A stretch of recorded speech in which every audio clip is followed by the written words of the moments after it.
Buongiorno dalla redazione di Focus TG. Oggi i funerali di Stato alle 16 a Padova dei 3 carabinieri morti nell'esplosione di Castel d'Azzano. La Camera Ardente chiuderà alle 14, centinaia le persone anche oggi che sono andati a rendere omaggio ai 3 militari che sono morti nell'adempimento del loro dovere. È prevista la partecipazione del Capo dello Stato e della Premier Giorgia Meloni. Andiamo subito in diretta a Padova da Valentina Visentin davanti alla chiesa di Santa Giustina. A te Valentina. Sì, buongiorno direttore, alle mie spalle la Basilica di Santa Giustina che si sta preparando per i funerali di Stato dei 3 carabinieri padovani morti nella strage di Castel d'Azzano. Tra pochi minuti il sagrato di Santa Giustina diventerà un'area off limits, perché da qui accederanno tutte le autorità, le massime autorità dello Stato che saranno presenti ai funerali di Stato. Sono in corso, come vedete dalle immagini di Sandro Ponchio, le ultime riunioni tecniche per definire la lunga giornata di oggi, in questo lungo abbraccio e saluto ai 3 militari dell'Arma caduti mentre stavano compiendo il loro lavoro. 1200 le persone ammesse all'interno della chiesa di Santa Giustina. Ai funerali appunto parteciperanno le massime cariche dello Stato, ovvero è atteso a Padova il Presidente della Repubblica Sergio Mattarella, la Premier Giorgia Meloni, i presidenti di Camera e Senato Lorenzo Fontana e Ignazio La Russa e 7 ministri del governo che arriveranno qui a Padova. 1200 persone dentro la chiesa, l'esterno di Prato della Valle invece è destinato alla popolazione che vorrà unirsi e seguire alle esequie. Ci saranno 2 maxi schermi, uno sul sagrato e uno diretto verso l'isola Memia, per poter consentire alle persone di poter partecipare alla funzione. Per quanto riguarda l'area qui di Prato della Valle e della Basilica di Santa Giustina, dove ci troviamo in questo momento, sarà blindata proprio per garantire la massima sicurezza. Già nelle scorse ore sono stati rimossi tutti i cassonetti per la raccolta dei rifiuti lungo il percorso del corteo funebre, e dalle 13 alle 19 ci saranno delle strade chiuse, ovvero via Belludi tra Riviera Businello e Prato della Valle, via Briosco, via Leopardi nel tratto tra via Manzoni e via Cavazzana, e la stessa via Cavazzana. Divieti di sosta in tutta l'area di Prato della Valle, sono già in posizione bagni chimici e presidi medici e ovviamente la deviazione del traffico per garantire dunque la facilità all'accesso a quest'area dei funerali che verranno celebrati da Monsignor Gianfranco Saba, ordinario militare, e concelebrati dai vescovi di Padova e Verona, Monsignor Claudio Cipolla e Monsignor Domenico Pompili, che ieri sera ha partecipato anche alla fiaccolata che si è svolta a Castel d'Azzano, una fiaccolata da Piazza Pertini al municipio di Castel d'Azzano molto partecipata. La funzione religiosa sarà anche concelebrata da padre Giulio Pagnoni, priore di Santa Giustina. Nella giornata di oggi è una giornata di lutto nazionale con bandiere a mezz'asta in tutti gli edifici istituzionali, e nelle scuole è stato celebrato un minuto di silenzio proprio per ricordare i 3 militari morti che post mortem hanno ricevuto anche l'innalzamento di grado per onorare il loro sacrificio. Ma ieri sera tanta la commozione, perché i funerali inizieranno alle 4 di oggi pomeriggio qui a Santa Giustina, ma in queste ore è aperta la Camera Ardente che è stata aperta ieri sera alle 6, poi l'arrivo delle bare molto commovente, feretri avvolti nel tricolore che sono stati abbracciati in maniera commovente e straziante dai colleghi commilitoni, dai compagni di Marco Piffari, di Davide Bernardello e di Valerio Daprà. Camera Ardente che è stata aperta fino a mezzanotte, che è stata riaperta questa mattina, ma io prima di restituire la linea vi lascio con le immagini che sono state raccolte ieri sera dalla collega Daniela Sizzia e dal collega Sandro Ponchio nella caserma di via Rismondo, dove sono arrivati ieri i feretri dei 3 carabinieri morti a Castel d'Azzano, e poi la linea può tornare allo studio.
Immagini dello strazio di parenti ed amici dei carabinieri morti nell'esplosione. Oggi in regia ci sono Tony Esposito e Tony Polla e c'era tanta gente ieri, oltre 2000 persone che hanno preso parte alla fiaccolata a Casteldazzano per ricordare i carabinieri caduti.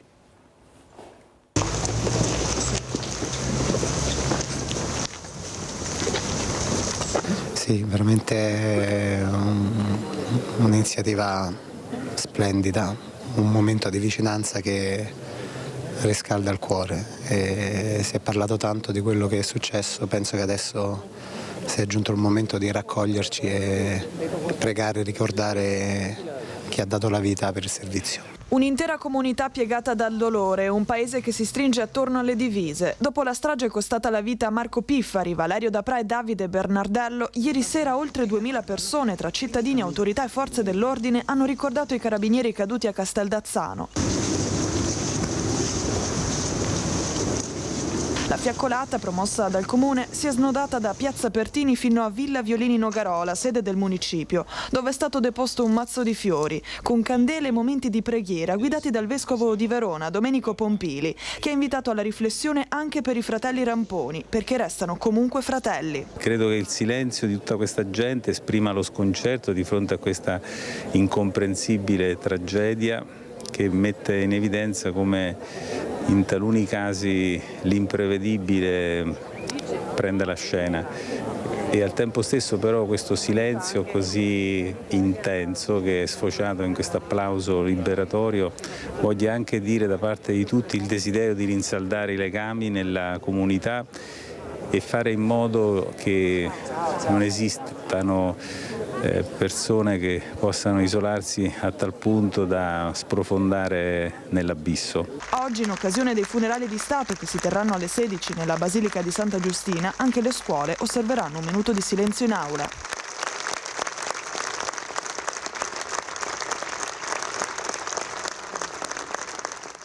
Servizio di Marta Zatta, all'interrogatorio dei due fratelli nel carcere di Montorio, sono accusati insieme alla sorella Maria Luisa di strage e ovviamente dovranno rispondere di queste accuse in un processo. Per la donna ancora ricoverata in ospedale è stato convalidato l'arresto. Posso solo dire che l'assistito si è avvalso della facoltà di non rispondere. Abbiamo avuto la possibilità di interloquire solamente proprio per 5 minuti prima dell'udienza e quindi non sono a conoscenza di ulteriori fatti specifici, insomma. Domani mattina dovrebbe essere comunicata l'ordinanza del giudice in ordine alla richiesta di misura cautelare in carcere che è stata richiesta dal pubblico ministero. Dino Ramponi, come il fratello Franco, ha fatto scena muta davanti al giudice per le indagini preliminari durante l'interrogatorio di convalida del fermo avvenuto nel carcere di Montorio a Verona, dove si trovano dopo la strage dei carabinieri. Il suo legale Fabio Porta ha detto che il suo assistito non era in casa quella notte ma a lavorare nei campi al momento dell'esplosione che ha distrutto il casolare uccidendo 3 militari dell'Arma. Il giudice nelle prossime ore si pronuncerà sulla richiesta di convalida della misura cautelare in carcere richiesta dal pubblico ministero che segue le indagini. Anche Franco Ramponi si è avvalso della facoltà di non rispondere nell'interrogatorio di garanzia. Dal suo avvocato nessun commento all'uscita del carcere di Montorio. Non dico nulla. Anche questo, avvocato. Ha parlato o no? Solo questo? Non dico nulla, mi dispiace. Ma è dispiaciuto umanamente per i 3 carabinieri morti? Assolutamente sì.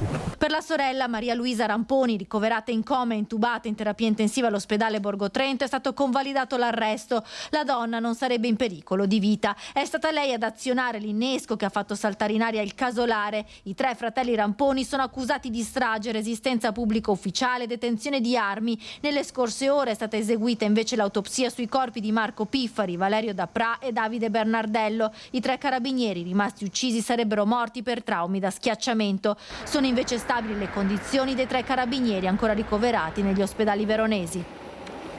Dalle 13:30 su Antenna 3 la diretta, prima che inizino i funerali alle 16 avremo i collegamenti con i nostri inviati e la diretta condotta in studio da Nicola Zanetti. Adesso torniamo a Padova in diretta, dove davanti alla Camera Ardente vedo Chiara Gaiani. A te Chiara, con Cristian Roque Allende per la parte tecnica. Direttore, buongiorno ai telespettatori. Stiamo vivendo queste ore molto intense di commozione, di grandissimo dolore, con l'Arma dei Carabinieri all'interno della caserma del comando provinciale.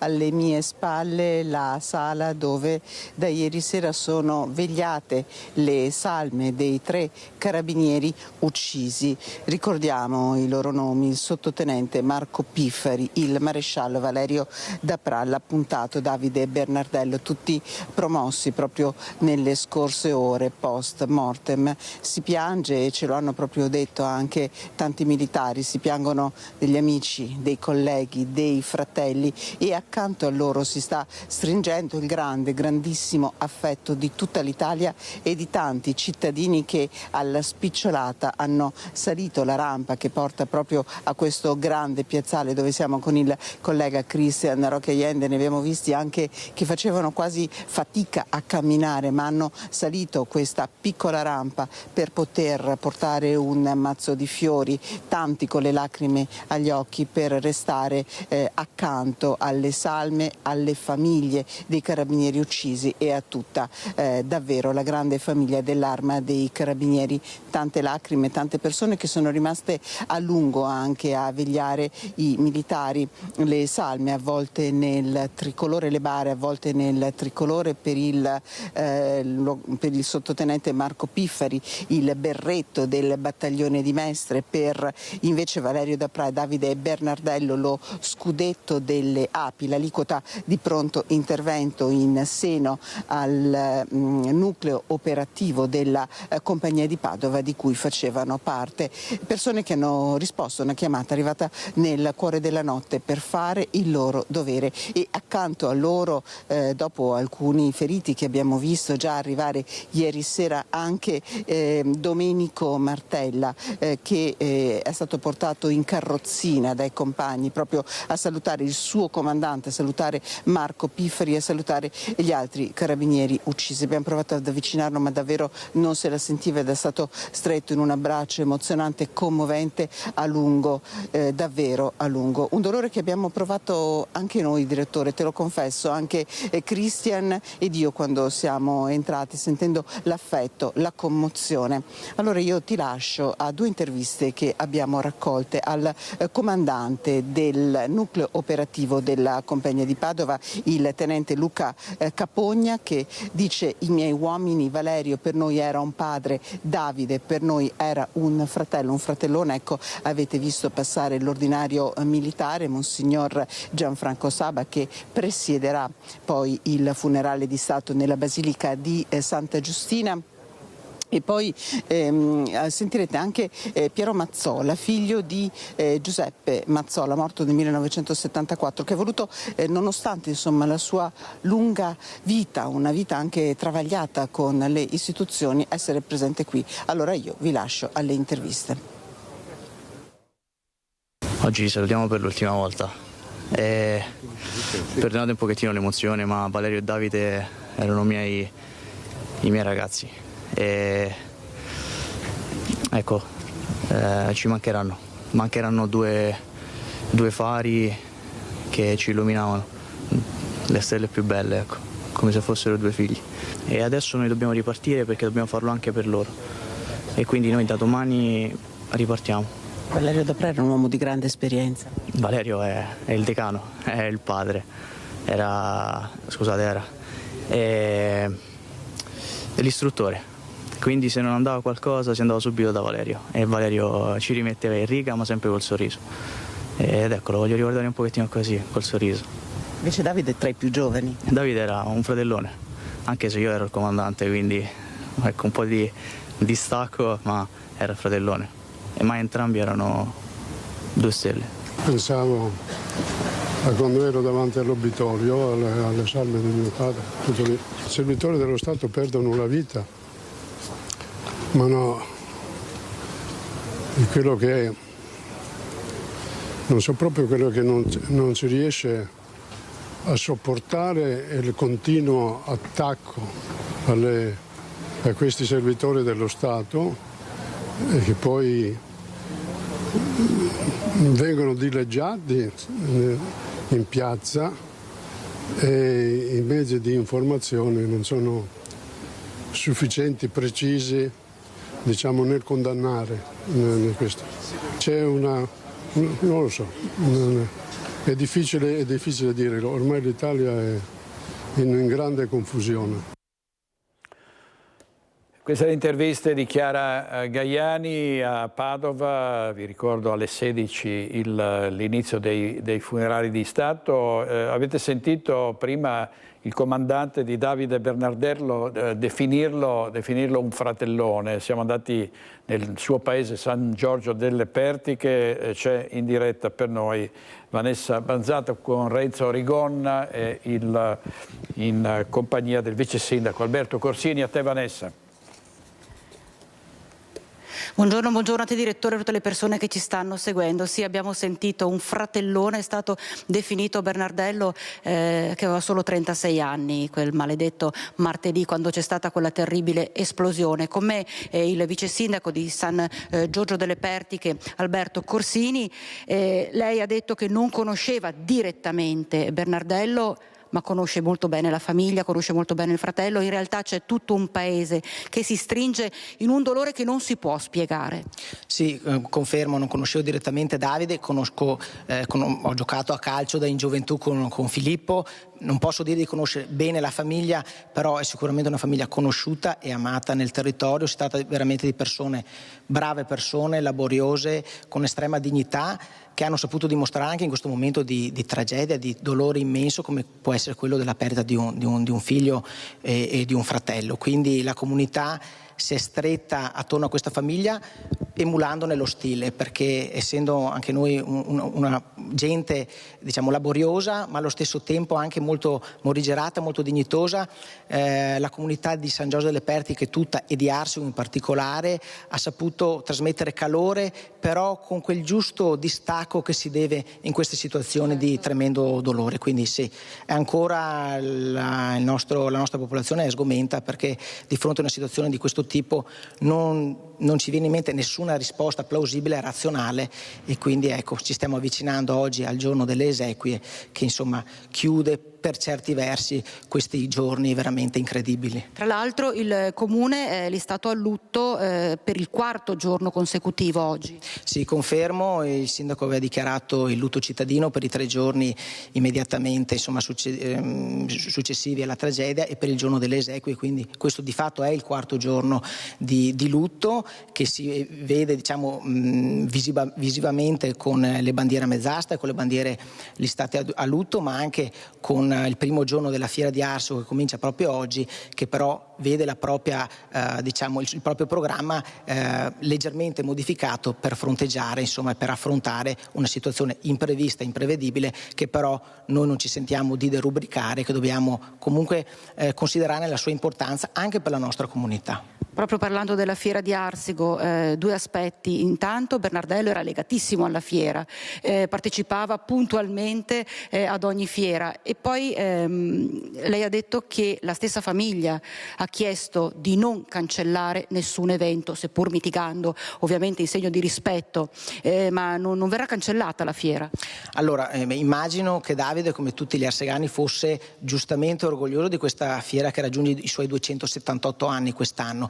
Il sindaco nella giornata di ieri si è recato con estremo garbo in punta di piedi presso la famiglia per portare le condoglianze a nome di tutta la comunità, naturalmente, e mi ha riferito che da una discussione, una chiacchierata con i genitori di Davide è emersa la richiesta di non sospendere la fiera, perché è comunque una parte della tradizione del nostro territorio e che, pur contemperata da alcune limitazioni che, se volete, adesso vi spiego, deve andare avanti nella continuità e nella vitalità del nostro territorio. Certo, al proposito però al passaggio del feretro ci sarà uno stop. Sì, certamente. Innanzitutto oggi, come sapete, ci saranno i funerali nella Basilica di Santa Giustina a Padova, dopodiché il feretro verrà traslato, verrà portato a casa, quindi nel cimitero della frazione di Arsigo.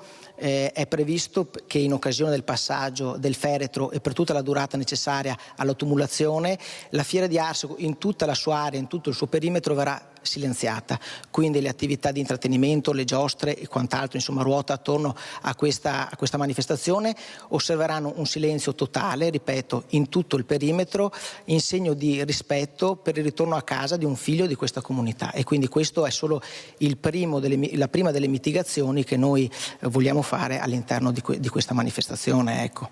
Lei stamattina diceva si è recato alla Camera Ardente.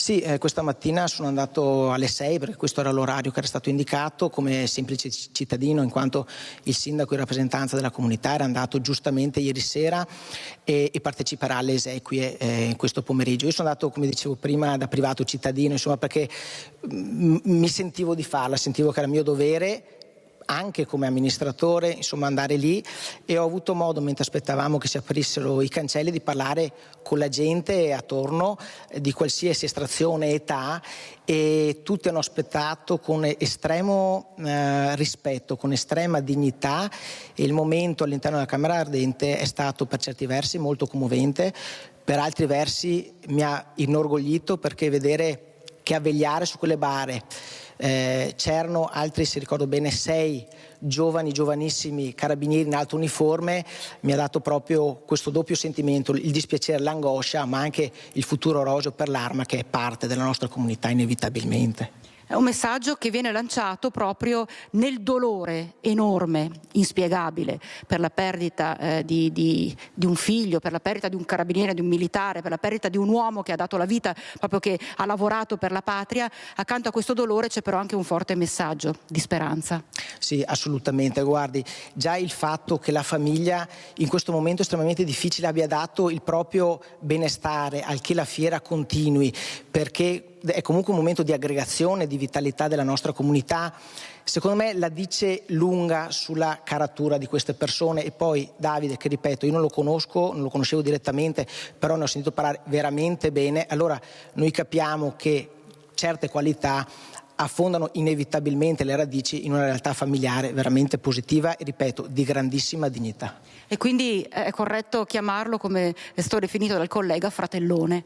Sì, credo che sia una definizione estremamente appropriata, che io mi sento di ripetere, però ovviamente con il giusto tatto, con il giusto distacco, perché questi sono, diciamo, termini bellissimi, però molto familiari, quindi vanno usati con la dovuta, insomma, attenzione. Ecco. Direttore, da San Giorgio delle Pertiche per il momento è tutto, ti ricevo la linea.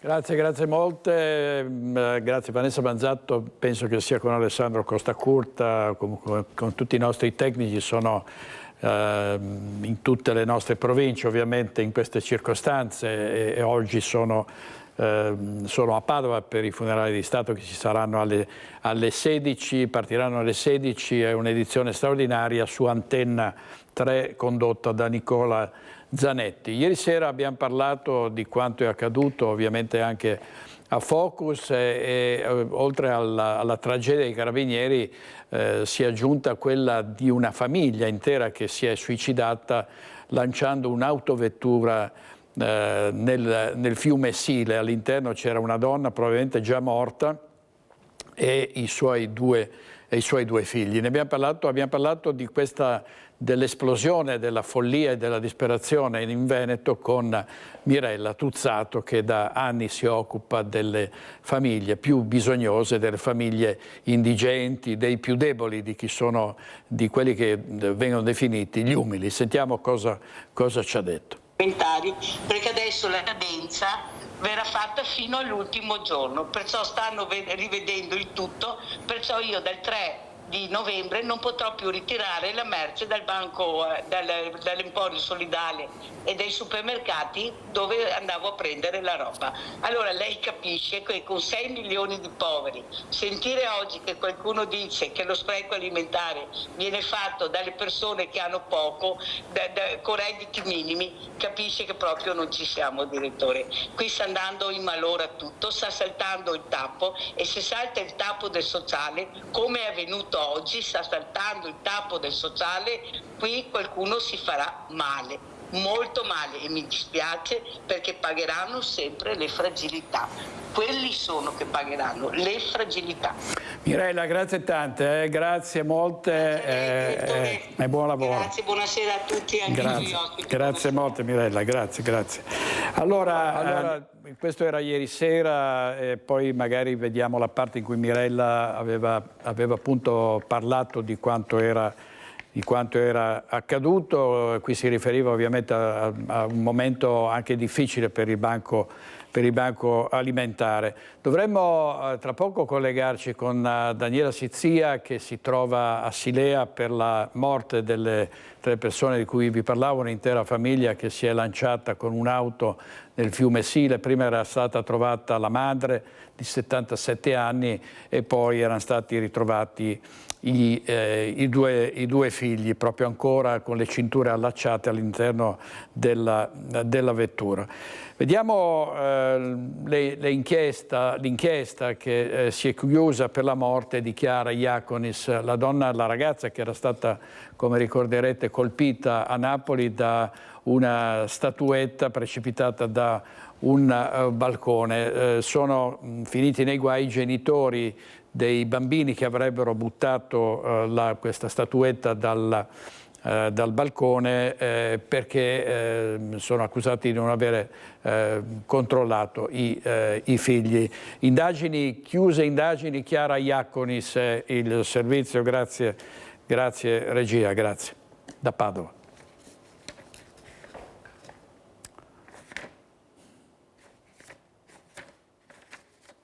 Lo trovate? È sotto... Niente, non lo trovate, allora andiamo avanti con gli aggiornamenti degli arrestati durante il corteo dei manifestanti a Udine. C'è stata una vera e propria guerriglia urbana. Ditemi se riuscite a trovare questo servizio. Aggiornamenti, arrestati, guerriglia, dai. Abbiamo visto una foto di un manifestante che con un bastone aggrediva, attaccava uno dei mezzi della polizia. È uno degli arrestati? Potrebbe essere. Ieri il questore De Lorenzo non si era sbilanciato, ma ora lo possiamo confermare. Uno degli arrestati per i disordini di martedì sera è l'uomo immortalato mentre con un bastone di bambù tra le mani si scaglia contro il mezzo della polizia. Quel bastone lo avrebbe usato anche per colpire agenti e carabinieri. Si tratta di JP, 49 anni, residente a Feltre, che ora si trova in carcere a Udine. L'altro arrestato è MC, 45enne di Buia, dove risiede ed è agli arresti domiciliari.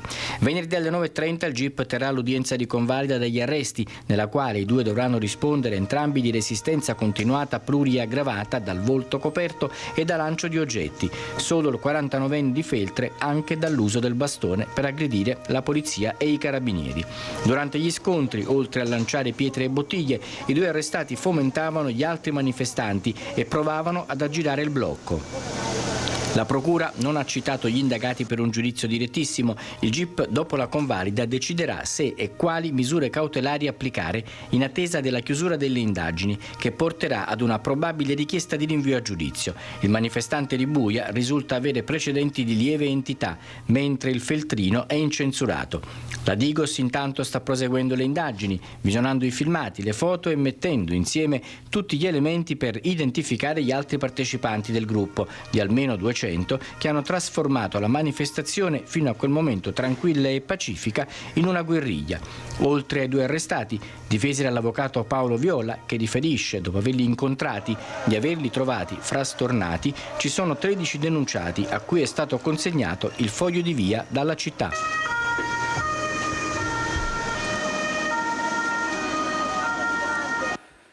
E intanto è stata chiusa l'inchiesta sulla morte di Chiara Iaconis, la trentenne padovana uccisa a Napoli da una statuetta lanciata da un terrazzo. Sotto accusa, vi dicevo, i genitori del minorenne che ha gettato il pesante oggetto, perché la coppia è ritenuta dagli inquirenti responsabile per non avere vigilato. Vediamo. In passato altri oggetti erano stati lanciati da quel terrazzo e, sebbene fossero consapevoli di questo, non avevano potenziato la sicurezza, rafforzando protezioni e serrature per impedire al figlio di poter uscire nel balconcino. Accusati di non aver vigilato abbastanza, la Procura di Napoli, al termine delle indagini sulla morte di Chiara Iaconis, la trentenne padovana uccisa da una statuetta lanciata da un condominio dei quartieri spagnoli, ha accusato i genitori del minorenne che ha gettato l'oggetto. I due sono indagati per cooperazione in omicidio colposo. Le indagini, chiuse 13 mesi dopo la morte della giovane padovana, hanno ricostruito la drammatica catena di eventi che ha portato all'omicidio di Chiara, colpita fatalmente da due oggetti lanciati nel vuoto da un tredicenne. La posizione del bambino è stata archiviata in quanto non imputabile perché minore di 14 anni. In passato il minorenne era già stato protagonista di episodi simili con il lancio di oggetti dal terrazzo. Nonostante questo, i genitori non avevano potenziato le misure di sicurezza del balconcino, che si affaccia nella strada sempre trafficata di turisti nei quartieri spagnoli. Servizio Valentina Visentin, vi dicevo della tragedia sul Sile, 3 persone che sono annegate, una mamma e i suoi 2 figli. Andiamo in diretta da Daniela Sizia. A te, Daniela. Buongiorno direttore, buongiorno ai telespettatori. Noi siamo proprio nel punto esatto in cui l'auto si è inabissata al centro del fiume del Sile. Questo vuol dire che molto probabilmente loro, prima di gettarsi nel fiume, hanno preso anche la rincorsa da questa strada, molto probabilmente di notte, perché è una strada che è frequentata e trafficata di giorno perché c'è un ristorante aperto, ma non di notte quando chiude. Quindi questa è una strada che poi diventa isolata, perché qui non ci sono case ma soltanto aziende. Noi abbiamo chiesto anche alle aziende sulle telecamere di sicurezza, ci dicono appunto che sono telecamere che riprendono gli ingressi, quindi difficilmente hanno ripreso l'auto che si è inabissata qualche giorno fa. Domani ci sarà l'autopsia sul corpo di Rosita e Mauro Dal Corso, 55 e 52 anni, i 2 fratelli che probabilmente da un primo accertamento potrebbero essere morti per annegamento, quindi vuol dire che erano vivi quando si sono gettati. Ovviamente sarà da stabilire se entrambi fossero appunto vivi e se entrambi avessero deciso, si dovrà vedere e capire, di gettarsi in acqua. La madre, che è stata trovata qualche giorno fa poco lontano da qui, e molto probabilmente l'ipotesi della procura è che fosse in auto, probabilmente nel portabagagli, visto che poi è uscita dall'auto, è già morta, perché lei è morta di infarto, quindi loro probabilmente l'avevano caricata in macchina e l'hanno trasportata qui in zona che loro conoscevano. La figlia ha anche un domicilio qui nel Trevigiano, quindi zona che loro conoscevano bene.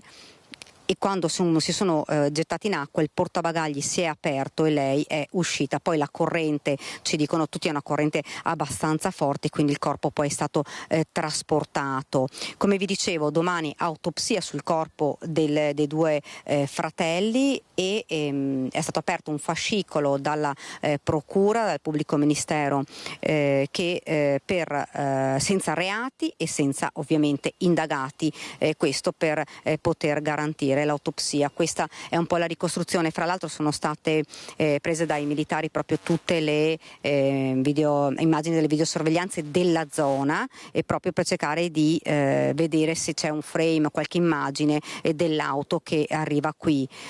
L'auto che però è stata ripresa da un targa system, quindi poco lontano da questa zona. Ora si cerca di ricostruire un po' la dinamica del tutto, anche se la procura appunto avrebbe già ipotizzato il fatto che la donna morta, la signora morta per prima per infarto, e sia stata poi caricata dai figli, e insieme, che erano seguiti, l'intera famiglia seguita dai servizi sociali, siano arrivati fin qua e abbiano deciso di suicidarsi dopo la morte della madre. Questa insomma è l'ipotesi della procura, e domani attendiamo proprio l'autopsia per capire di che cosa sono morti e come sono morti i due figli. Da Silea, direttore, è tutto, io ti restituisco la linea. Grazie molte, grazie Daniela Sizia. Vediamo un titolo della Tribuna di Treviso: scomparso da 10 giorni, Matteo aveva i documenti. Appello su chi l'ha visto, della sorella di Matteo Vendramin, 31enne di Conegliano. Aiutateci a trovarlo, è in stato confusionale, forse lontano da Rua, dove ha lasciato l'auto. Si mobilitano i moco e tifosi. E c'è preoccupazione a Roveredo in Piano per la scomparsa di Leonardo Santo, 40enne, di cui non si hanno più notizie da martedì 14 ottobre. L'uomo si è allontanato volontariamente dal luogo di lavoro a San Donà di Piave intorno alle 13. Da quel momento il telefono risultava spento. La prefettura di Pordenone ha attivato il piano provinciale per la ricerca delle persone scomparse. Santo era alla guida di una Jaguar XJ blu targata EW039CP e indossava abiti da lavoro. È alto 1,80 m, pesa 80 kg, ha capelli castano scuro rasati, occhi marroni e barba scura. Le ricerche coordinate dalle forze dell'ordine si concentrano tra Veneto Orientale e Friuli Occidentale. La famiglia rinnova l'appello: chiunque abbia visto l'uomo o la vettura è invitato a contattare subito la polizia, anche una piccola informazione può essere decisiva. Andiamo a Bassano del Grappa, dove un giovane spacciatore di cassola è stato arrestato dai carabinieri. Teneva in tasca quasi 2,5 etti di hashish suddivisi in 3 panetti, un 21enne di Cassola che è stato arrestato dai carabinieri di Bassano.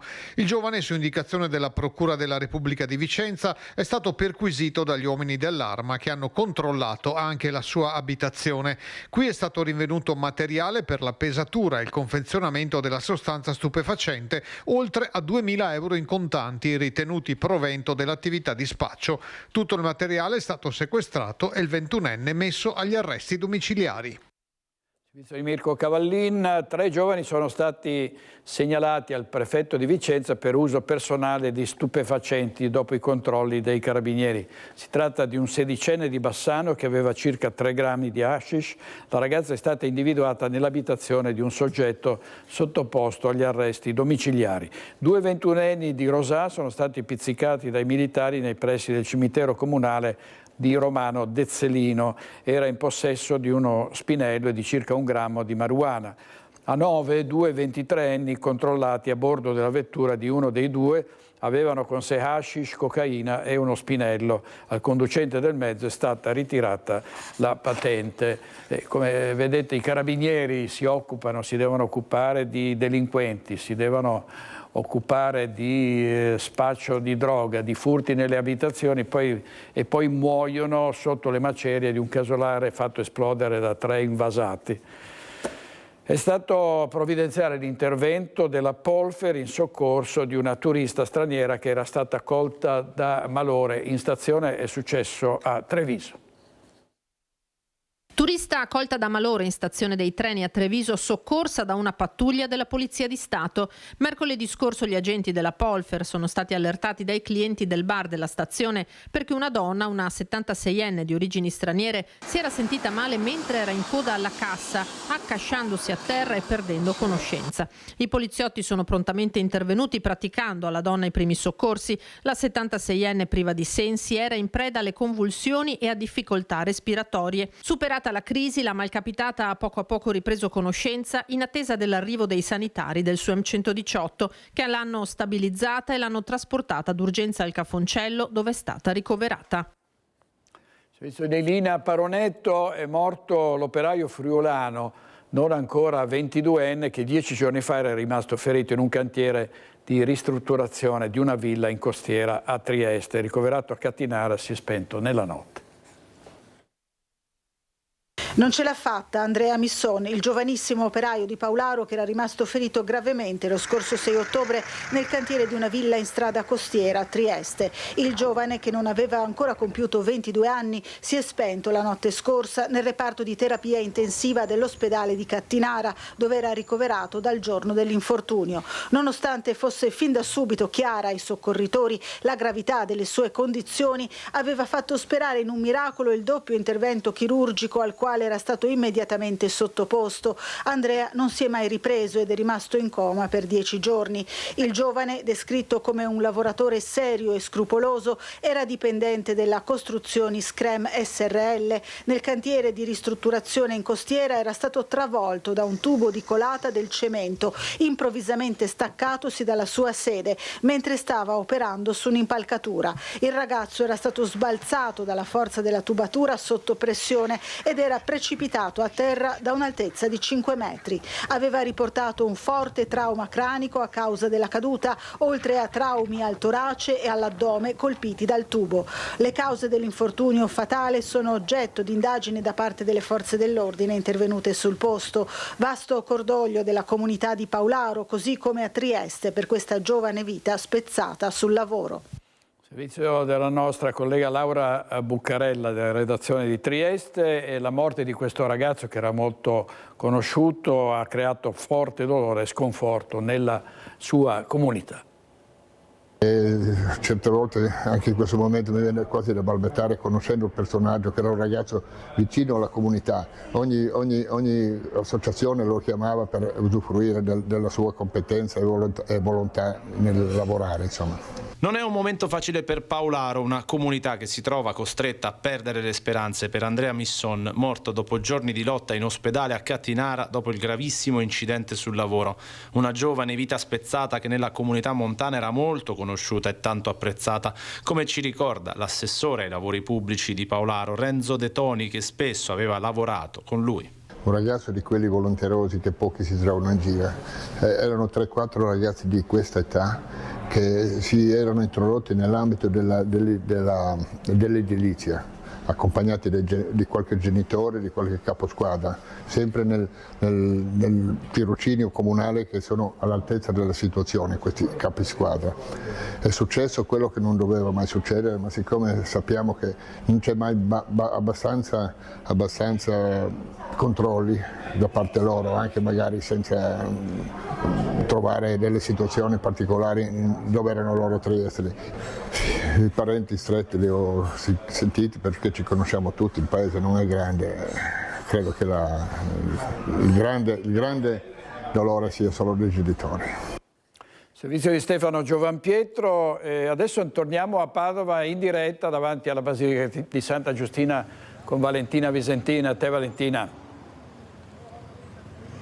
Sì, buongiorno direttore, qui intanto continuano davanti alla Basilica di Santa Giustina le prove nella parte del sagrato, nel punto del sagrato dove verrà effettuato il picchetto d'onore per i 3 carabinieri, Davide Bernardello, Marco Piffari e Valerio da Pra. Proprio qui dove siamo noi, lo vedete, ci sono i carrofunebri perché poi verranno, da qui partirà il picchetto d'onore che accompagnerà segnerà l'ingresso in basilica dei 3 carabinieri deceduti. Il punto dove siamo verrà completamente chiuso al traffico, sono appena state posizionate anche le transenne da dove poi le persone, la gente potrà partecipare rimanendo all'esterno ai funerali, perché come avevamo già detto prima in basilica potranno entrare solo 1200 persone accreditate, oltre ai familiari ovviamente dei 3 militari e ai vertici dello Stato che stanno per arrivare a Padova in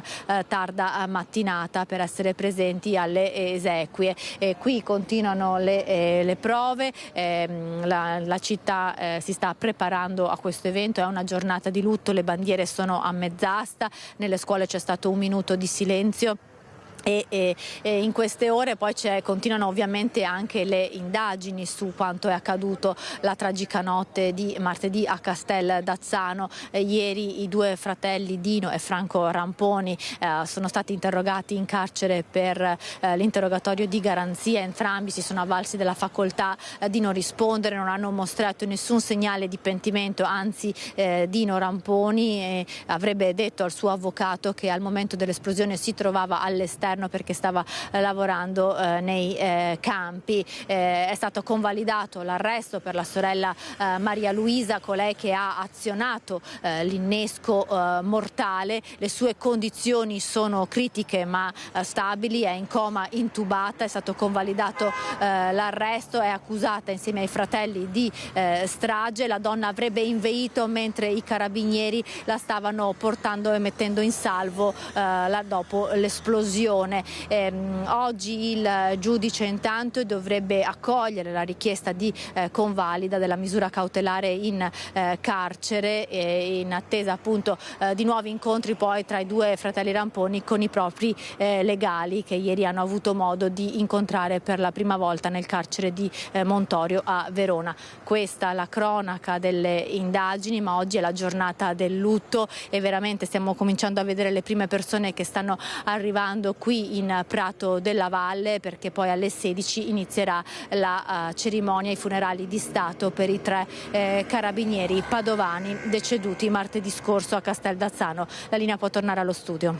Grazie Valentina Visentino. Allora torniamo da Mirella Tuzzato, che abbiamo sentito ieri sera, che ha commentato anche questa operazione dei carabinieri per lo sgombero del casolare che poi è stato fatto esplodere dai fratelli Ramponi. Sentiamo. Fare i complimenti per il titolo Esplodono follie e disperazione. Un grande abbraccio a tutte le forze dell'ordine, in particolare i carabinieri e le famiglie, per quello che è successo. Quello che trovo veramente assurdo è continuare a sentire una politica che non vuole ascoltare. Parole che non servono a niente, non ci dovevano essere solo i carabinieri in questa situazione, ma gli addetti ai lavori, che sono psichiatri, psicologi, gente che sa come trattare il caso, come viene quando viene un'alluvione, che vediamo i sindaci in prima linea. Cosa c'entrano i sindaci con l'alluvione, poveretti? Non sanno neanche da che parte girarsi. Noi abbiamo le persone preposte, pagate, che sono da un'altra parte, invece di essere al posto giusto. Questi militari non sarebbero morti se ci fosse stato qualcuno che avesse capito qual era il problema di questi 3 fratelli. È una situazione intollerabile. La politica deve capire che soprattutto sul sociale deve mettere persone con un'esperienza, una sensibilità e soprattutto una preparazione che va al di là. Così non si può più andare avanti. Sta esplodendo la follia, la rabbia e l'aggressività. Ma avete visto questi 3 fratelli? Vi sembravano normali? No, assolutamente qualcosa avrebbero potuto fare. Ecco, volevo chiederti, molto spesso si dice erano intervenuti i servizi sociali, gli assistenti sociali, ma molte volte si vede che questa assistenza però non basta. Come mai? Cosa vuol dire? Direttore, cosa vuol dire sono seguiti dai servizi sociali? Che sanno nome e cognome, dove abitano? Cioè, questo che vuol dire essere seguiti dai servizi sociali?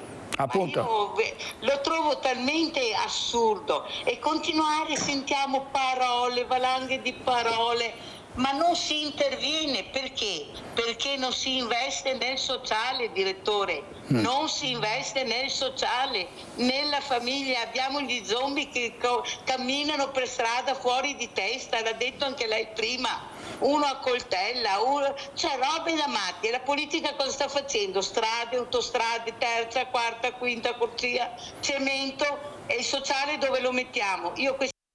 Sociale dove lo mettiamo? Così ieri sera Mirella Tuzzato a Focus. Adesso torniamo a Padova e vedo di nuovo in diretta Chiara Gaiani. Chiara, a te la linea.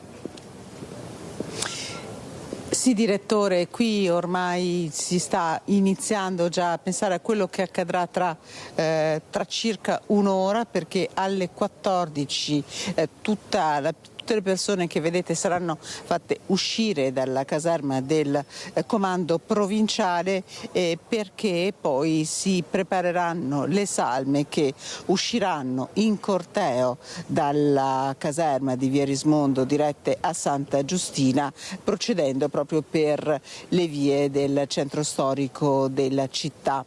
Le riviere, per chi conosce Padova, per poi sbucare in via Luca Belludi e poi in Prato della Valle e in Basilica.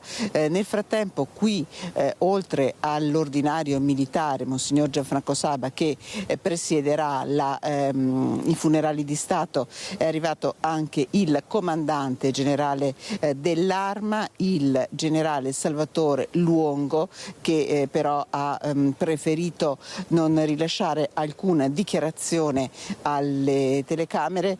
Una grande famiglia davvero che è stata abbracciata per tutta la mattinata, la spicciolata dalla città. Abbiamo visto anche tanti vigili del fuoco, anche una corona arrivata dai vigili del fuoco di Verona.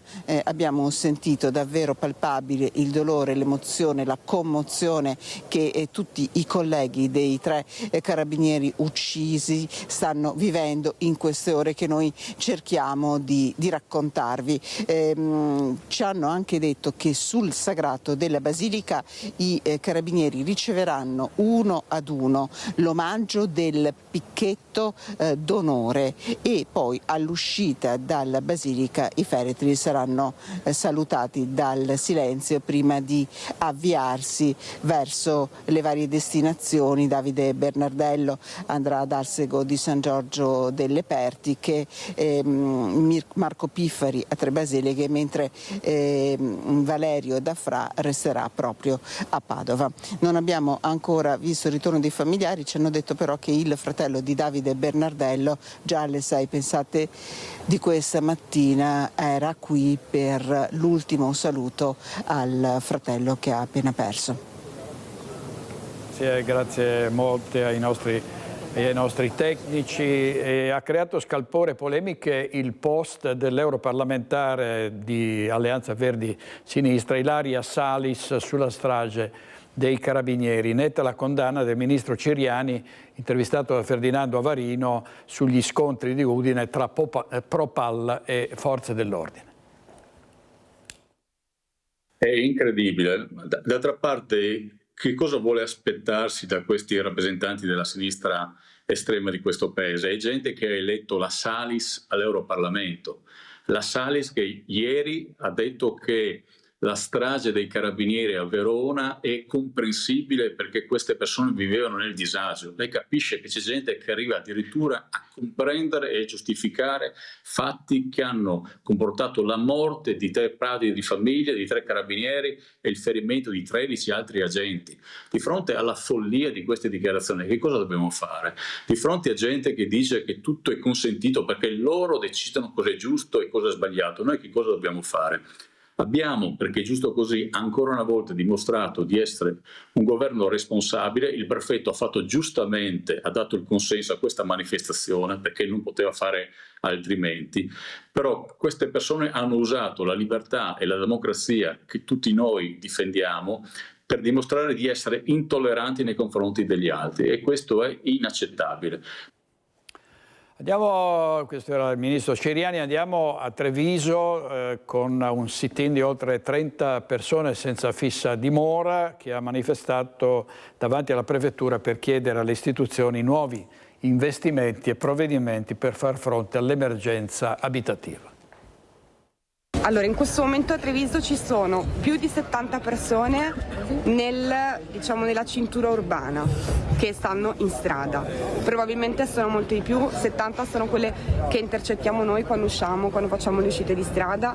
Noi e Sant'Egidio, che sono le uniche due realtà che fanno uscite di strada, visto che neanche il comune di Treviso non ha un'unità operativa nelle strade. Mattinata di sit-in davanti alla prefettura per oltre 30 uomini provenienti per la maggior parte da Pakistan e India attraverso la rotta balcanica. Uomini che vivono una situazione di disagio nel Trevigiano. Molti di loro infatti dormono nei parcheggi cittadini come il Dal Negro e l'Appiani e non trovano soluzioni abitative pur lavorando, alcuni come rider, altri come braccianti. E hanno tutto il diritto di essere accolti all'interno delle strutture che ancora nel Trevigiano ci sono, perché la Caserma Serena, il Ferrotel, Oderzo, Vittorio Veneto, delle strutture esistono, eppure ci sono tante persone che stanno fuori. In questa città comunque non ci sono dei servizi adeguati rispetto al numero delle persone in strada. Un problema che diventa non solo sociale ma anche mentale. La salute di queste persone viene infatti messa a dura prova proprio dalla vita in strada.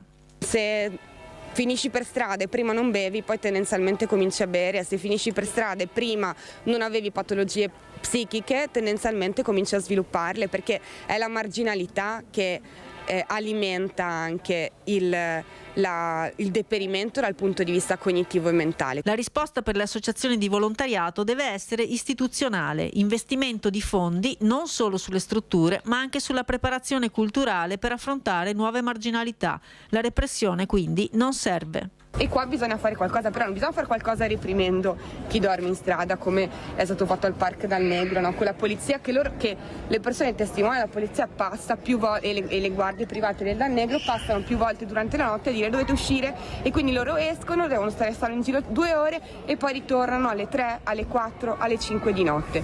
Questa non è vita. Tra i ragazzi c'è anche chi ha scritto delle lettere dicendo, cioè, quello che ci costringete a fare in strada è avere una salute mentale precaria, pensieri suicidari che si accumulano. C'è chi dice io non ho mai bevuto un goccio di alcol, adesso mi ritrovo a bere, mi ritrovo a prendere le sigarette consumate per terra, perché la mia vita è completamente priva di senso. Chi volesse aiutare queste persone può donare cibo, vestiti e soprattutto coperte per il freddo che arriverà alle associazioni Caminantes e Gente per Gente di Santa Maria del Sile. Servizio di Elena Dal Forno e l'assessore al sociale Tessarolo risponde alla manifestazione dei migranti, ricordando come il Comune affronti le nuove esigenze attraverso la rete associativa gestita insieme a Caritas e Sant'Egidio. Il Comune di Treviso in realtà in questi anni ha lavorato molto. Oggi c'è un'offerta in posti letto strutturati per la grave marginalità e accoglie anche, quindi dà risposte anche alle persone che si trovano temporaneamente in strada. Abbiamo un asilo notturno che torna nel periodo invernale ad un'accoglienza di 20 posti letto, a cui si aggiungeranno anche quest'anno i 24 in accoglienza straordinaria. Questi sono i posti messi a disposizione dall'ente pubblico e sono esclusi, quindi non citiamo invece tutti gli altri posti che lavorano sempre su questo target ma che sono già in un'esperienza successiva, quindi parliamo di housing. Sono oltre un centinaio i posti letto che il Comune gestisce durante l'anno, ma insieme alla rete sta trovando anche altre soluzioni. Nella Castellana e nel Coneglianese, grazie ai fondi PNRR, apriranno nuove strutture, esattamente come è stata aperta dai 37 comuni la struttura di Spresiano a Spresiano. Quindi non è vero che mancano posti, non è vero che gli enti locali sono fermi, quindi i comuni ci sono e rispetto a 7 anni fa abbiamo molte più risposte da dare, soprattutto risposte in rete. Certo, con gli strumenti che abbiamo, gli enti locali non gestiscono i flussi migratori. Infine, sulla richiesta di più investimenti o perlustramenti notturni, l'assessore è chiarissima. Il Comune sta non solo facendo molto, ma lavora con delle regole molto chiare. Noi siamo un ente pubblico, non siamo un'associazione di volontariato, lavoriamo con le associazioni di volontariato, quindi siamo in rete con Sant'Egidio, con Caritas, non solo conosciamo ma supportiamo anche in una rete informativa e di confronto il lavoro degli operatori. Di dove non abbiamo dei numeri programmabili, un ente locale non può lavorare con risorse infinite. Noi rispondiamo alla Corte dei Conti. Noi dobbiamo programmare con bilanci triennali, noi dobbiamo passare attraverso variazioni di bilancio anche per le spese emergenziali, cioè siamo un ente pubblico. È ingessato? No, è a garanzia del cittadino. E chiudiamo questa prima parte di Focus TG con la notizia che su tutte le prime pagine dei giornali online una bomba ha distrutto le auto di Sigfrido Ranucci, giornalista e conduttore di Report su Rai 3, e di sua figlia. Avrebbe potuto uccidere. Sta indagando l'antimafia. L'attentato nella notte a Campo Ascolano, frazione di Pomezia, alle porte di Roma. Il Viminale rafforza ai massimi livelli la sua protezione. Pubblicità con Tony Esposito e Tony Pol. Torniamo subito e parliamo del centrodestra con Leonardo Padrin in collegamento. A tra poco.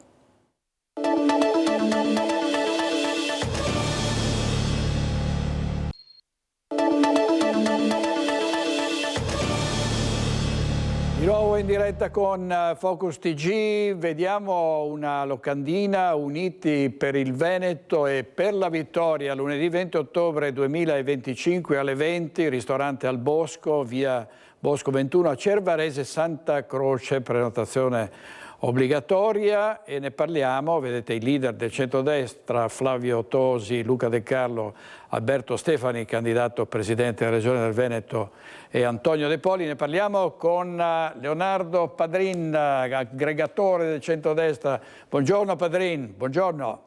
Buongiorno direttore.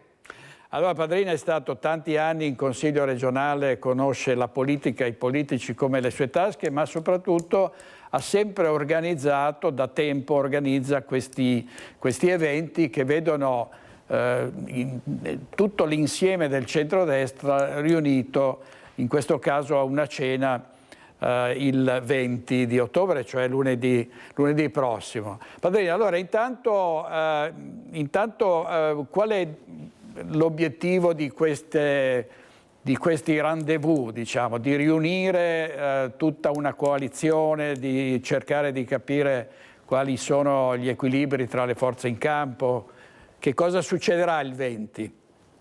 Beh, intanto è la prima riunione in cui sono presenti i leader del centrodestra veneto con il candidato presidente della regione, per cui certo. E inoltre secondo me non fanno mai male le occasioni nelle quali ci si mischia, magari superando qualche piccola diatriba locale. Il centrodestra è una guida, e lo è sempre stato nel Veneto, perché ha saputo essere unito nel momento nel quale si fanno delle scelte decisive o quando ci sono le elezioni. Ecco Padrin, diciamo la notizia uscita dall'incontro del Pala Geox del centrodestra dell'altro giorno è Luca Zaia, capolista in tutte le province. Questo traino di Zaia può effettivamente portare molti voti alla Lega a danno di Fratelli d'Italia e di Forza Italia? Ma direttore, io non ho mai visto un'elezione dove i vari concorrenti non abbiano cercato in tutti i modi possibili, leciti chiaramente, di ottenere il maggior risultato possibile. Cioè, mi sarei stupito del contrario. Certo. Poi bisognerà capire con un po' di malizia in che provincia resta, se resta e dove si rimette. E qui scatta un gioco sui primi di non eletti, ma è una vicenda molto interna, mi sembra. Certo. Ecco, ma molti si chiedono, Zaia si candida in tutte le province, ma e poi in pratica cosa farà il consigliere regionale, magari per un periodo, una volta dovesse vincere il centrodestra, dovesse essere eletto, cosa farà? Ma secondo me Zaia si candida per dire che quello che di buono c'è stato nella sua gestione verrà continuato dal nuovo presidente, partendo dal presupposto che tutti noi speriamo, anzi diciamo che qualcosa di più di una speranza, siamo convinti che sarà Alberto Stefani. Ecco, oggi sui giornali c'erano dichiarazioni di Luca De Carlo che rispondeva a una domanda: perché non eravate presenti con Fratelli d'Italia al Palageox e anche Forza Italia? E De Carlo ha detto non volevamo portare disturbo, no? Cioè in maniera un po' ironica e un po' polemica. Luca De Carlo è una persona intelligente e spiritosa, lui è la guida del maggior partito dalle ultime elezioni a livello regionale e quindi c'erano da parte dei suoi elettori anche delle aspettative. Poi la politica è l'arte del possibile e, come dice De Carlo, chi guida il maggior partito deve farsi carico dell'unità della coalizione, però mi sembra che Alberto Stefani sia piuttosto in forma, per cui evviva la competizione su chi prende più voti. Non c'è modo migliore per vincere le elezioni. Certo, per fortuna almeno queste sono elezioni dove ci sono le preferenze a differenza delle politiche. Vediamo. Ma credo... Sì?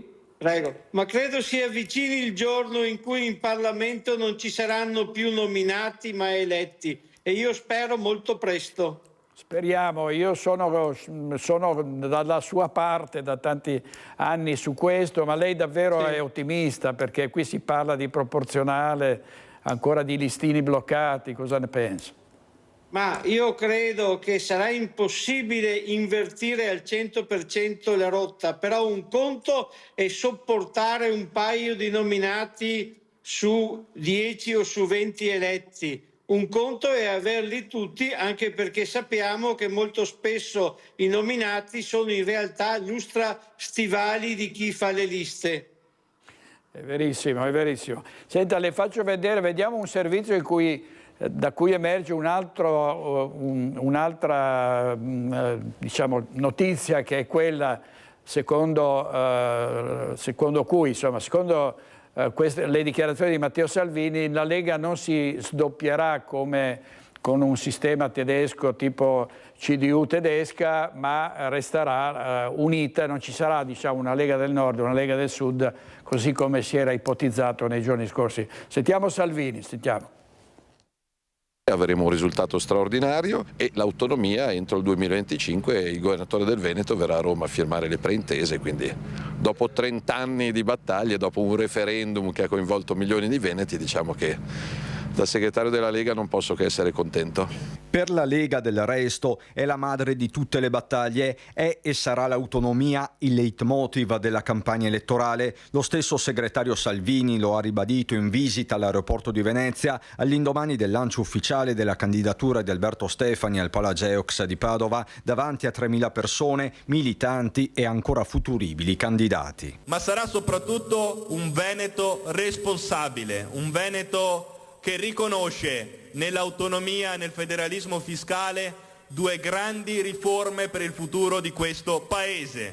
L'autonomia differenziata, richiesta a gran voce dai veneti, che permetterà di avvicinare decisore e territorio. Noi la responsabilità vogliamo assumercela, perché le responsabilità non ci fanno paura. Questo è il mantra leghista da qui alla data del voto, con la strategia elettorale di fatto delineata dal palco. In lista ci saranno tanti amministratori, ha detto Salvini, poi l'annuncio del governatore uscente. Parlandone con Alberto ho solo una soluzione per diventare un problema reale. Mi candido capolista in tutte le province. Problema termine ricorrente in questi giorni, con il segretario leghista che ne dà un'interpretazione autentica, lasciando intendere, seppur implicitamente, chi sia il mandante politico da ricercare tra gli alleati. Quindi Zaia per chi era un problema? Ma magari pensa a qualcuno che non ha voluto liste civiche, liste personali. Secondo me è sempre un errore limitare la possibilità di scelta per i cittadini, per gli elettori. Salvini che smentisce le voci per cui la Lega potrebbe sdoppiarsi, da un lato una Lega nazionale, dall'altro una settentrionale guidata da Zaia su modello della CDU-CSU tedesca. E anche oggi sul Corriere della Sera non ci azzeccano. Tanti i nodi ancora da sciogliere con il nuovo protagonista che sembra volersi smarcare da polemiche, strategie e ricostruzioni. Amministrare, fare e cercare di portare a casa risultati. Questo è quello che conta. I veneti sono un popolo pratico, non amano le polemiche e quindi chi vorrà fare polemica la farà da solo. Ecco, Leonardo Padrin, adesso c'è la guerra per entrare in lista, ci sono già esclusi eccellenti. Abbiamo letto stamattina sul Corriere del Veneto e sul Gazzettino, non saranno ricandidati Luciano Sandonà e neanche Fabiano Barbisan, questo stando diciamo alle notizie dei giornali. E poi c'è anche, ha fatto molto parlare l'esclusione dalla Liga Veneta Repubblica di Gianantonio Darè, perché la coalizione lo ha ammesso così l'aggregazione con la Liga Veneta Repubblica, ma escludendo però l'ex sindaco di Vittorio Veneto. Ma la verità rispetto ai rapporti fra liste e di coalizione è sempre nelle pieghe e difficilmente viene alla luce nella sua interezza se non a elezioni avvenute. Sì. Diversa è la scelta fra candidati all'interno di un partito. Io credo che chi ha la responsabilità del governo, della costituzione delle liste, debba assumersi della responsabilità. Una lista che vince significa che chi ha fatto la scelta ha ragione. Una lista che perde, chi ha fatto la scelta dovrebbe agire di conseguenza. Questa è la legge della politica, per cui spero che chi sceglie di escludere qualcuno e di far entrare qualcun altro se deve assumere la responsabilità. Certamente. Poi per quanto riguarda una Lega del Nord e una Lega del Sud, sì, io sono convinto che in buona fede ognuno risponda adesso per adesso. Il futuro non si può certo prevedere. Le idee sono molto più grandi a volte degli uomini che le portano avanti e le evoluzioni possono essere inaspettate perché future.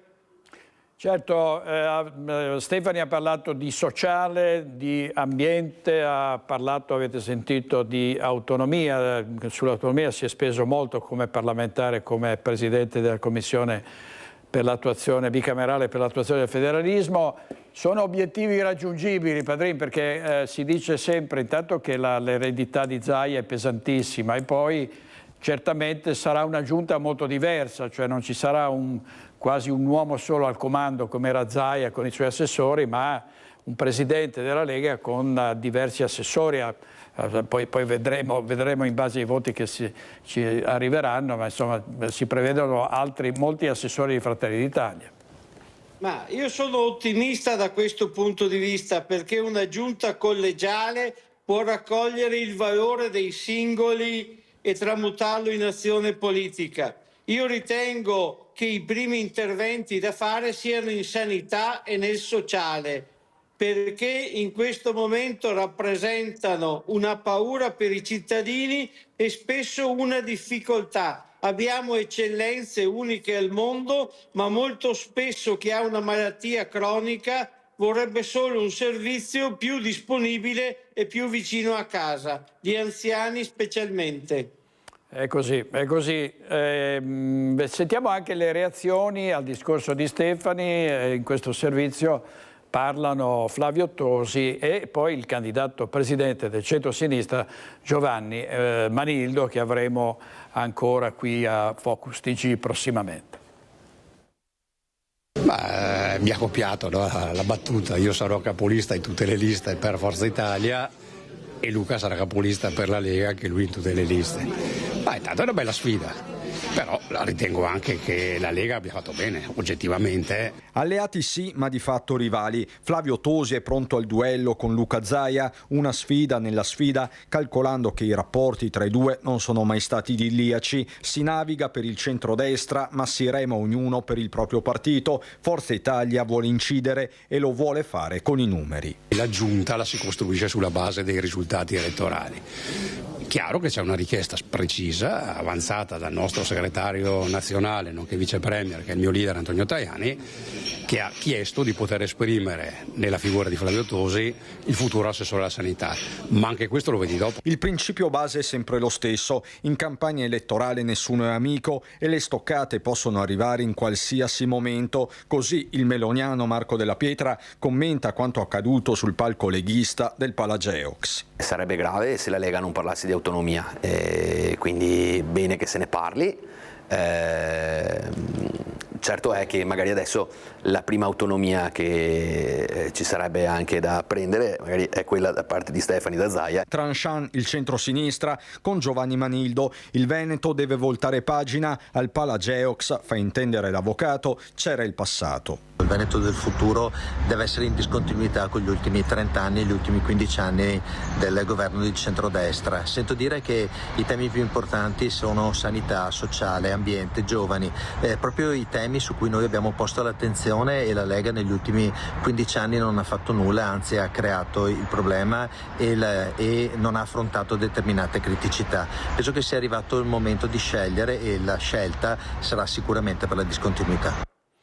Ecco, Leonardo Padrino, un'ultima cosa: Forza Italia ha ottenuto dei risultati soddisfacenti sia in Calabria che nelle Marche, mi pare che sia cresciuta anche in Toscana. Che chance ha il partito di Antonio Tajani? Si è anche parlato di un effetto Tajani, no? Di un effetto dei risultati ottenuti dal Ministro degli Esteri. Ma io credo che tutti i partiti concorrano per il miglior risultato possibile. La Toscana è molto diversa dal Veneto.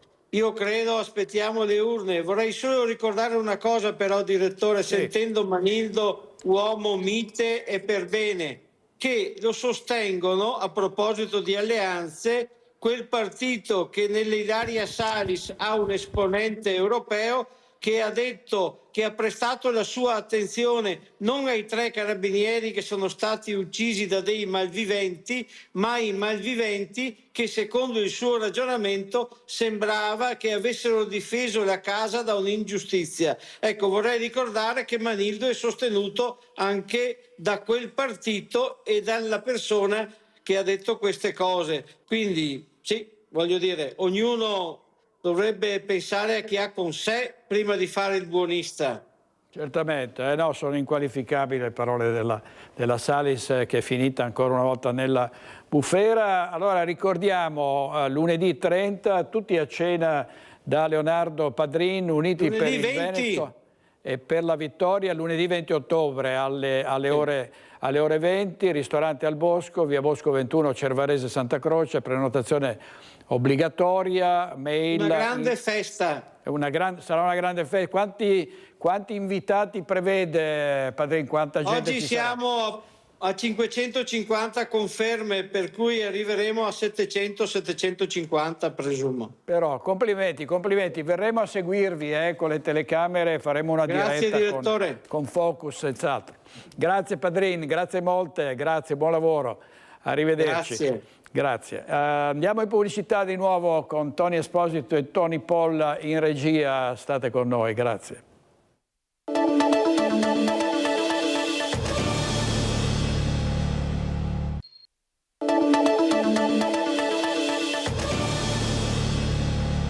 Andiamo a Padova, la piazza del Santo non è più la stessa dopo la discesa dal piedestallo del Gattamelata per il restauro. Abbiamo chiesto ai padovani cosa ne pensano. Sentiamo.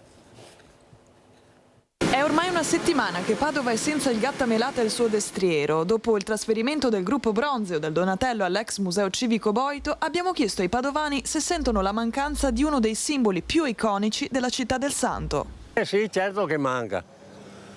Sarebbe meglio che stesse poco a restaurarla e rimetterla, o se no che gli mette un di vivo. Sicuramente sì, perché tanta gente viene per vederlo e non riesce, e ormai è un pezzo che è chiuso, adesso l'hanno tolto direttamente, quindi... Beh, senz'altro, anche per il turista, però adesso bisogna vedere quanto ci vuole per metterlo a posto. E tenere quell'affare là qua in mezzo, per me, non va bene. E nel caso in cui appunto dovessero mettere una copia e non più quello originale, secondo lei? Beh, secondo me non andrebbe bene. Potrebbero mettere quello e metterci magari qualcosa sopra per ripararlo, se è per la rovina che dicono loro. Abbiamo l'originale, naturalmente siamo in Italia, vogliamo tutta la roba che sia originale, d'altra parte ci spetta. È bellissima, d'altra parte la notavamo prima, sarebbe opportuno che tornasse. Sono contrario. Lei vorrebbe quello originale? Esatto. Perché dopo succede come all'Angelo, che l'hanno cambiato, è dentro in un cortile. Non bisogna sempre demolire quello che hanno fatto gli anziani di una volta. Che qualcosa resti per sapere come vivevano e cosa facevano. Interviste raccolte da Marta Zatta. Dal 25 ottobre invece straordinaria occasione di scoprire uno dei lati meno noti di Gustav Klimt. Per 3 mesi a Mella, in comune di Borgo Valbelluna, le opere raccolte da un appassionato famoso per le sue collezioni dedicate a Eleonora Duse e a Papa Pio X. La grande passione per il collezionismo di un trevigiano e un paese bellunese che ne beneficia. Verranno esposte a Mel, nel bellissimo Palazzo delle Contesse, le opere grafiche di Gustav Klimt, di cui alcune mai viste prima in Italia, che Fabrizio Silvestri colleziona da oltre 30 anni. Ma penso di amare un'arte che delle volte non viene considerata, che è l'arte sulla carta, che è fondamentale per la diffusione nel mondo del suo messaggio dell'arte.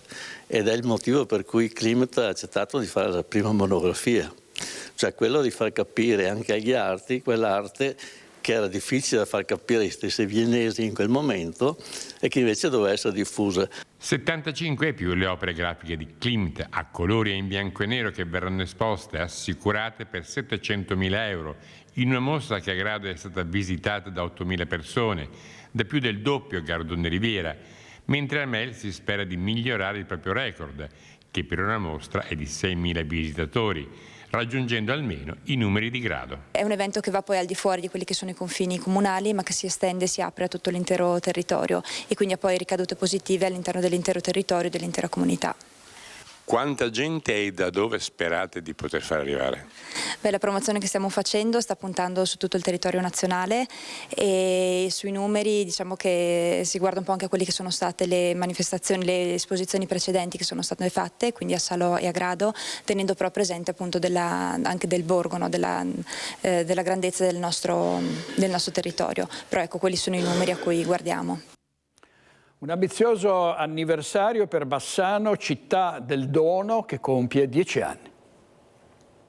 Correva l'anno 2015 e fatalità è lo stesso anno in cui è stata istituita la Giornata Nazionale del Dono. Bassano Città del Dono compie 10 anni di sensibilizzazione, di informazione, di vite salvate grazie alla donazione di organi, sangue, midollo, con un lavoro di squadra portato avanti in città e nel territorio da tutte le associazioni dedite al dono anatomico. Ci sono dei numeri importanti, abbiamo incontrato oltre 500 classi quinte, abbiamo incontrato oltre 10.600 alunni e alunne per un totale di 200 incontri. Ecco, sono stati veramente intensi e abbiamo portato a casa anche dei risultati numerici nel senso delle adesioni per ADMO, per la donazione di midollo osseo e cellule staminali, per AIDO, organi e tessuti, e per il sangue. Oltre ai risultati numerici però c'è un altro tipo di risultato, che è quello proprio della conoscenza. Non è detto che chi non si mette subito a disposizione non possa pensarci, quindi è un doppio risultato, veramente. Siamo molto molto soddisfatti. La gioia più grande, ci dice Daldin, è sentire l'emozione di chi dona.